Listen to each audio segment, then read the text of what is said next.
Kamu jangan pura-pura lugu. Kamu kan yang membuat putriku begini. Saya hanya tukang kebun, Pak. Mana mungkin saya berani sama putri Bapak?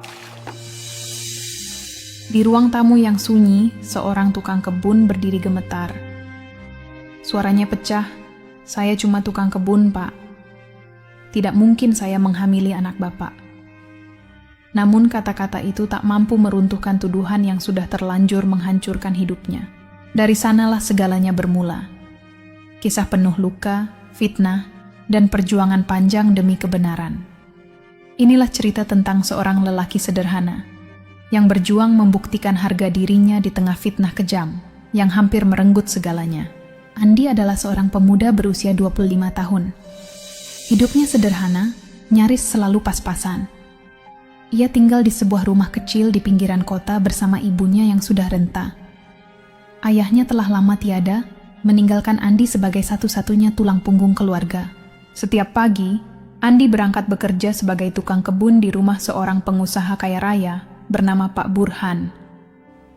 Halaman rumah itu luas, dipenuhi bunga-bunga indah dan pohon buah yang harus selalu dirawat. Meskipun hanya seorang tukang kebun, Andi selalu bersyukur. Pekerjaan itu cukup untuk memberinya makan bersama sang ibu di kampung. Seringkali ia hanya makan lauk seadanya, bahkan kadang hanya nasi dengan garam. Namun Andi tak pernah mengeluh. Baginya, yang terpenting adalah ibunya tetap sehat dan bisa minum obat setiap hari. Di rumah itu, Andi sering melihat Putri, anak Pak Burhan yang cantik dan anggun. Gadis itu kuliah di luar negeri lalu kembali ke rumah mewah keluarganya. Bagi Andi, Putri adalah bintang yang jauh di langit, terlalu tinggi untuk ia gapai. Sekadar menatap matanya lebih dari beberapa detik saja sudah terasa mustahil. Ia selalu menunduk jika berpapasan, takut dianggap lancang. Andi sadar siapa dirinya. Hanya seorang tukang kebun miskin yang hidupnya penuh lumpur dan keringat. Sementara Putri adalah putri seorang konglomerat yang hidupnya penuh kemewahan. Hari-hari Andi berjalan tenang, sederhana, dan penuh kerja keras. Ia tak pernah membayangkan bahwa suatu hari kehidupannya akan berubah drastis. Sebuah fitnah besar akan datang, menuding dirinya tanpa ampun. Saat itu, Andi belum tahu apa-apa. Yang ia tahu hanyalah bekerja jujur, menjaga ibunya, dan menjalani hidup sederhana tanpa menyakiti siapapun. Hari itu, suasana rumah Pak Burhan berubah mencekam. Para pembantu berbisik-bisik dengan wajah tegang dan cemas. Andi yang sedang menyapu halaman merasa heran, namun mencoba untuk tidak peduli. Beberapa menit kemudian terdengar teriakan keras dari dalam rumah. "Siapa yang berani melakukan ini pada anakku?" Suara lantang Pak Burhan menggema, membuat seluruh isi rumah terdiam. Andi menoleh pelan. Saat itu pandangannya tertuju pada Putri. Wajah gadis itu pucat, matanya sembab. Ia hanya menunduk tanpa berkata apa-apa. Tak lama kemudian, salah seorang pembantu berlari keluar sambil menunjuk ke arah Andi. "Pak, jangan-jangan dia Andi, tukang kebun itu. Dia yang paling sering dekat sama Nona Putri." Andi terperanjat, sapu di tangannya jatuh. "Apa maksudnya ini?" tanyanya terbata. Pak Burhan menatapnya dengan mata merah penuh amarah. "Andi, jangan pura-pura bodoh. Putriku hamil dan semua orang bilang kaulah yang paling sering ada di dekatnya." Darah Andi berdesir, jantungnya seperti berhenti berdetak. Kata-kata itu menohok lebih tajam dari pisau. Ia gemetar, berusaha menahan air mata. "Tidak, Pak. Demi Tuhan saya bersumpah. Saya tidak mungkin melakukannya. Saya cuma tukang kebun. Saya tidak pernah sekalipun berani macam-macam dengan Nona Putri." Namun suara lirihnya kalah oleh teriakan orang-orang.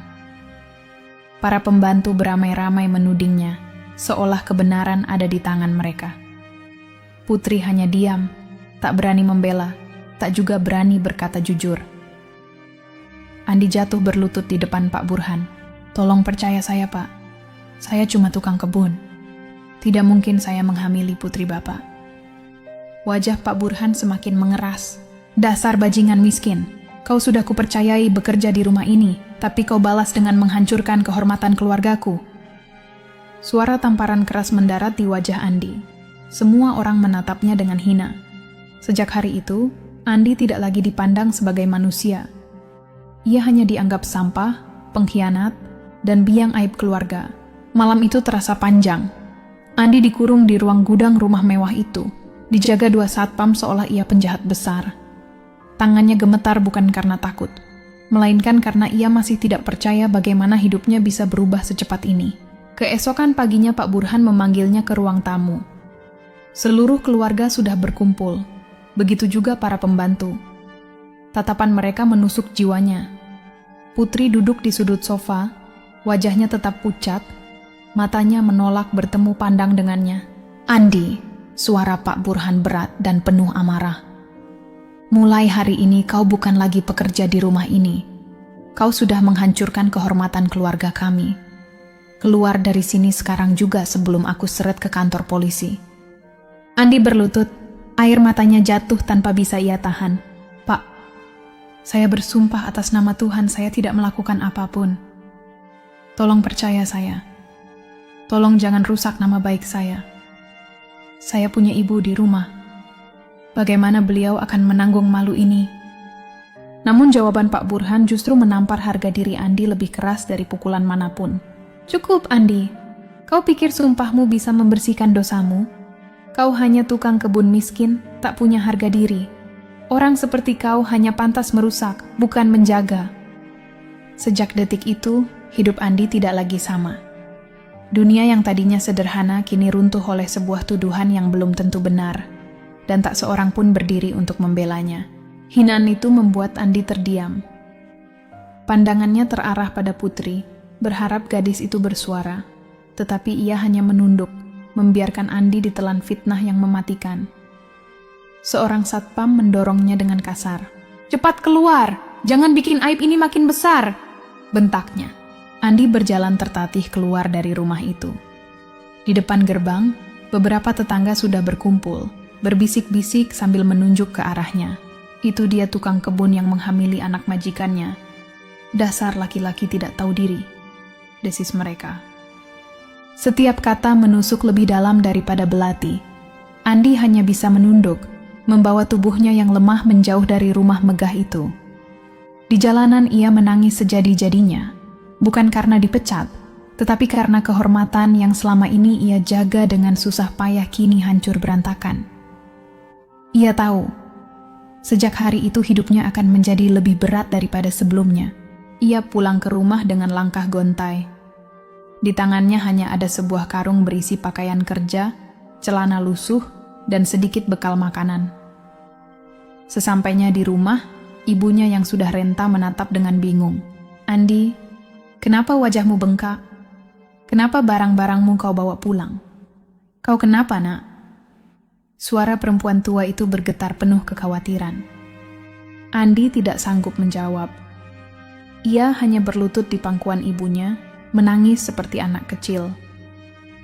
Sang ibu mengusap rambutnya, tetapi tangannya ikut gemetar. Dengan suara parau, Andi akhirnya berkata, "Ibu, mereka menuduh aku menghamili Nona Putri." Tangisan sang ibu pecah seketika. Wajahnya pucat, tubuhnya hampir terjatuh. "Astagfirullah, Andi, apa betul itu, nak?" tanyanya lirih. Andi menggeleng keras. "Demi Allah, Bu, aku tidak melakukannya. Aku bahkan tak pernah berani menatap matanya lama-lama. Tapi semua orang menuduhku, Bu. Aku diusir, dihina, ditampar. Aku tidak tahu harus bagaimana lagi." Sang ibu memeluknya erat. Namun sejak hari itu hidup mereka berubah. Kabar fitnah itu menyebar cepat ke kampung. Setiap kali Andi keluar membeli beras, orang-orang berbisik di belakangnya. Ada yang terang-terangan mencibir, "Itu dia Andi, tukang kebun yang tidak tahu diri. Pantas saja, dasar miskin, cari kehormatan dengan jalan kotor." Andi menunduk dalam-dalam, menahan amarah dan malu yang bercampur jadi satu. Yang paling menyakitkan, kesehatan ibunya mulai memburuk. Ia sering batuk, badannya lemah. "Nak, orang-orang di kampung bilang aku gagal mendidikmu. Aku malu, Andi," katanya sambil menangis. Hati Andi hancur. Ia ingin berteriak pada dunia bahwa ia tidak bersalah, tetapi apa dayanya. Suara orang miskin tak pernah didengar. Malam-malamnya penuh doa dan air mata. Ia hanya bisa berharap suatu hari kebenaran akan terbongkar. Meski ia sendiri tidak tahu bagaimana caranya, hari-hari setelah pengusiran itu menjadi neraka baginya. Nama baiknya hancur, ibunya semakin sakit, dan ia tak lagi punya pekerjaan. Namun di tengah keputusasaan itu, ada satu hal yang ia peluk erat, tekad untuk membuktikan kebenarannya. Ia mendatangi rumah Pak Burhan, memohon agar diberi kesempatan bicara. Namun Satpam mengusirnya dengan kasar. "Pergi Andi, jangan bikin keluarga ini makin malu," teriak mereka. Ia mencoba menghubungi beberapa kenalan, berharap ada yang bisa jadi saksi bahwa ia tak pernah berbuat macam-macam. Namun siapa yang mau melawan keluarga kaya raya seperti Pak Burhan? Semua memilih diam. Bahkan ketika ia ingin melapor ke polisi, ia hanya disambut tawa. "Sini Andi, kau cuma tukang kebun. Mana mungkin kata-katamu bisa menandingi keluarga besar itu? Jangan buang waktumu," kata seorang petugas dengan dingin. Kata-kata itu menusuknya. Dunia seolah menutup pintunya rapat-rapat di hadapannya. Namun Andi tak menyerah. Demi ibunya, demi harga dirinya, ia harus mencari cara. Malam-malamnya ia lalui dengan menuliskan semua kejadian yang ia ingat. Setiap detail, setiap tanggal, setiap saksi. Ia tahu suatu saat catatan itu akan berguna. Ia juga mulai bertanya-tanya pada beberapa pembantu yang dulu bekerja bersamanya. Beberapa menunduk, takut bicara. Tetapi ada satu yang dengan lirih berbisik, "Andi, ada hal yang sebenarnya disembunyikan keluarga itu." Andi terdiam. Kalimat singkat itu menjadi bara kecil yang menyalakan kembali harapannya. Perjuangannya memang belum berbuah hasil, tetapi ia mulai sadar. Kebenaran tidak bisa selamanya ditutupi. Hanya soal waktu sampai semuanya terbongkar. Ia bersumpah pada dirinya sendiri. Walau harus hancur, walau harus berdarah-darah, ia akan terus berjuang sampai nama baiknya kembali. Hari itu Andi duduk di warung kopi sederhana di pinggir jalan, mencoba menghilangkan penat setelah seharian mencari pekerjaan yang tak kunjung ia dapat. Pandangan matanya kosong, pikirannya penuh dengan wajah ibunya yang semakin kurus di rumah. Tiba-tiba seseorang menepuk bahunya. "Andi, kau Andi, kan?" Andi menoleh. Seorang pria berkacamata berdiri di depannya dengan wajah ceria. Butuh beberapa detik untuk mengenalinya. "Arif, kau Arif, sahabatku waktu SMP?" Tanyanya tak percaya. Pria itu tertawa kecil dan memeluknya erat. "Ya Tuhan, sudah lama sekali kita tak bertemu. Aku dengar kau tinggal di sekitar sini. Tak kusangka kita bertemu begini." Di sebuah warung kopi sederhana, Andi dan Arif duduk berhadapan. Cangkir-cangkir mereka mengepulkan aroma kopi hangat, tetapi suasananya jauh dari hangat. Arif menatap Andi lebih dalam, raut wajahnya berubah serius. "Andi, aku dengar kabar tentangmu. Soal Putri, majikanmu itu, apa benar?" Tanyanya perlahan. Andi menarik napas panjang, menunduk. "Arif, demi Tuhan, itu fitnah. Aku bahkan tak pernah berani mendekati Putri. Tapi semua orang menuduhku. Hidupku hancur. Ibuku sakit karena malu. Dan aku tak tahu harus bagaimana lagi." Arif terdiam sejenak lalu menepuk pundak sahabatnya itu. "Aku percaya padamu, Andi. Kau bukan orang seperti itu. Kau tahu kan, sekarang aku jadi wartawan di salah satu media. Mungkin aku bisa membantu mengungkapkan kebenaran." Mata Andi membesar. "Arif, apa kau serius? Tapi lawan kita keluarga besar kaya raya. Apa kau berani?" Arif tersenyum tipis. Kebenaran memang berbahaya, tapi tugas seorang wartawan adalah membawanya ke permukaan. Kalau memang ada sesuatu yang disembunyikan keluarga itu, cepat atau lambat akan terungkap. Di dalam hati Andi, sesuatu yang sudah lama hilang kembali muncul. Harapan. Untuk pertama kalinya setelah berminggu-minggu ia merasa tidak sendirian. Ada seseorang yang mau berdiri di sisinya, mempercayainya, dan berjuang bersamanya. Malam itu Andi pulang dengan langkah lebih ringan. Meski jalan yang harus ia tempuh masih panjang dan berliku, ia tahu ia tidak lagi berjalan sendirian. Beberapa hari setelah pertemuan itu, Arif mulai bergerak. Ia menyelidiki secara diam-diam, mencari tahu apa yang sebenarnya terjadi dengan Putri, anak Pak Burhan. Andi sendiri hanya bisa menunggu dengan cemas sambil merawat ibunya yang semakin lemah di rumah. Malam itu Arif datang menemuinya dengan wajah serius.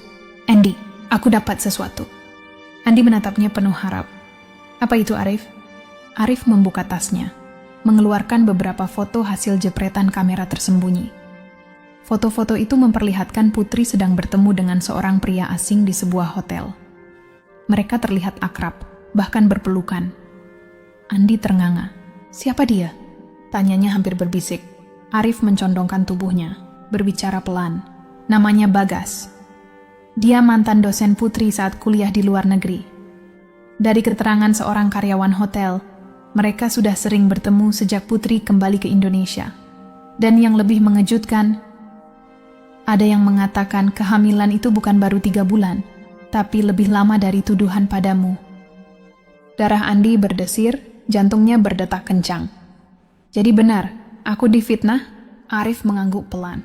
"Ya, mereka menutup-nutupi aib keluarga dengan menjadikanmu kambing hitam. Kau dipilih karena kau lemah, miskin, dan tak punya daya lawan."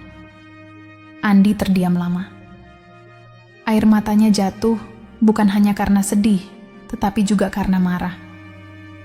Semua penderitaan, semua hinaan, semua sakit hati ibunya, ternyata karena sebuah kebohongan besar yang dijaga rapat demi nama baik keluarga kaya itu. "Andi," Arif menatapnya dalam-dalam. "Aku sudah menyiapkan bukti lain, rekaman percakapan antara Putri dan Bagas.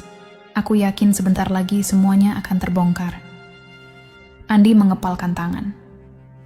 Ada rasa lega, tapi juga getir. Lega karena kebenaran mulai terlihat. Getir karena ia harus menanggung penderitaan begitu lama hanya karena miskin. Malam itu ia sadar, kebenaran memang bisa ditutupi sementara, tetapi tidak selamanya. Kini tembok besar kebohongan itu mulai retak. Hari itu menjadi hari yang tak pernah ia lupakan. Arif menepati janjinya. Ia menyiapkan artikel lengkap dengan foto, rekaman, dan kesaksian orang-orang yang tahu hubungan Putri dengan Bagas. Bukti itu cukup kuat untuk membuka mata siapapun yang masih meragukan kebenaran. Namun sebelum berita itu diterbitkan, Arif mengajaknya menemui langsung keluarga Pak Burhan. "Andi, kau berhak mendapat pengakuan di depan mereka. Aku akan ikut bersamamu," katanya mantap. Mereka pun melangkah ke rumah megah itu. Gerbang yang dulu menolak kehadiran Andi kini terbuka lagi. Satpam hanya bisa terdiam ketika Arif menunjukkan identitas persnya. Di ruang tamu, Pak Burhan duduk bersama istrinya. Wajah mereka kaku ketika melihat Andi. "Kenapa kau kembali, Andi? Kau belum puas menodai keluarga ini?" bentak Pak Burhan. Andi hampir goyah, tetapi Arif maju selangkah. Ia meletakkan sebuah map di meja Pak Burhan. "Pak, sebelum Anda menuduh lagi, sebaiknya lihat dulu ini." Pak Burhan membuka map itu. Di dalamnya ada foto-foto pertemuan Putri dengan Bagas, juga transkrip rekaman. Suara Putri terdengar jelas. "Bagas, aku takut ayah tahu. Bagaimana kalau nanti kandungan ini ketahuan? Ayah bisa marah besar." Ruangan hening seketika. Wajah Pak Burhan memucat, istrinya menutup mulut dengan tangan, air mata mulai jatuh. Andi hanya berdiri di sana, menahan rasa sakit yang kembali menyeruak. Setelah semua penderitaan, ternyata inilah kebenarannya.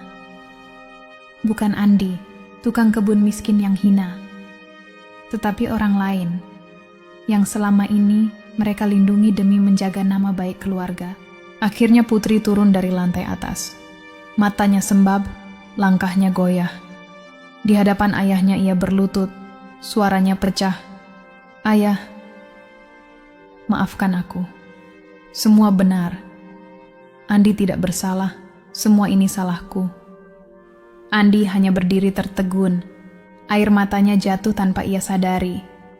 Kata-kata itu terasa seperti mengangkat beban yang selama ini menghimpit dadanya, namun sekaligus menghancurkan hatinya. Untuk membersihkan namanya, ia harus menyaksikan seorang gadis mengakui kebohongan pahit di depan keluarganya sendiri. Pak Burhan memandang Andi lama, tatapannya penuh penyesalan yang tak terucap. Tapi Andi hanya mampu berkata pelan, nyaris berbisik, "Bapak, saya sudah bilang dari awal, saya cuma tukang kebun. Tidak mungkin saya menghamili putri Bapak."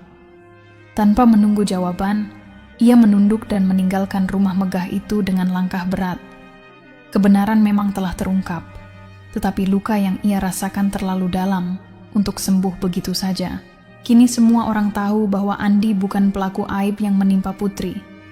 Namun anehnya, hatinya tak merasakan kebahagiaan. Yang terasa justru luka yang semakin dalam, luka yang tak mudah hilang. Ia memang dibersihkan dari fitnah, tetapi bekas hinaan itu masih melekat di tubuhnya. Setiap kali ia melewati jalanan kampung, ia tetap merasakan tatapan sinis. Meski mulut-mulut yang dulu mencibir kini diam. Bagi orang miskin sepertinya, fitnah selalu lebih cepat dipercaya daripada kebenaran. Di rumahnya yang sederhana, ibunya menatapnya dengan mata berkaca-kaca. "Nak, syukurlah kebenaran akhirnya muncul. Ibu percaya dari awal. Tapi luka ini, Andi, biarlah jadi ujian kita," ucapnya.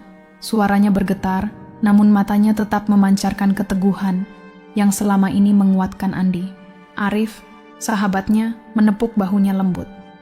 "Andi, sekarang kau bebas. Kau bisa memulai hidup baru. Jangan biarkan masa lalu menghancurkanmu," katanya penuh keyakinan. Andi hanya tersenyum tipis. Dalam hatinya ia tahu, memulai kembali bukanlah hal mudah. Malam itu ia berdiri di depan rumah reotnya, menatap langit malam yang luas. Angin membawa kembali kenangan-kenangan pahit. Saat ia diusir, saat ia dihina, saat ibunya jatuh sakit karena malu. Semua itu tak bisa dihapus begitu saja. Namun dari semua ini, ia belajar satu hal. Kebenaran memang bisa dipadamkan sementara, tapi tak akan pernah mati. Ia menutup mata, menghela napas panjang. "Aku cuma tukang kebun," bisiknya pada diri sendiri. "Tapi setidaknya aku masih punya harga diri. Itu tak bisa dicuri siapapun." Malam itu, Andi berjanji pada dirinya sendiri. Meski dunia memandangnya rendah, ia akan terus berjalan, berjuang, dan menjaga kehormatan. Luka ini mungkin tak pernah sembuh sepenuhnya, tapi justru dari luka inilah ia belajar menjadi manusia yang lebih kuat. Terima kasih kamu sudah menyimak cerita ini. Jangan lupa untuk like video ini agar tidak ketinggalan cerita menarik lainnya. Sampai jumpa di cerita berikutnya.